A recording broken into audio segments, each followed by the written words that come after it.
Për shenjën e ujorit kemi vërtet një krizë shumë të rëndësishme, krizë identiteti, më duhet të them.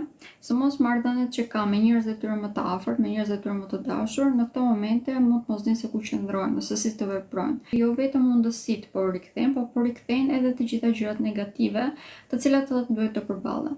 Kjo javë është shumë e rëndësishme, duke qenë se duhet jemi shumë të përgjegjshëm në mënyrë se si veprojmë. Për shenjën e ujorit, kjo mund të bëhet pak e lodhshme ose goxha e lodhshme.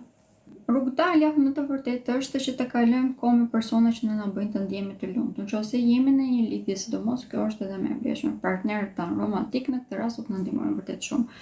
Për ata të cilët nuk janë në një lidhje, të kalojnë kohë me persona që i duan, që i ndjejnë veten, që janë të vlerësuar, do t'i bëj vërtet shumë mirë shenjës së ujorit. Në fundjavë, ditën e premtër, më të themi, një rritje shumë e madhe në fat në lidhje me çështjet sentimentale.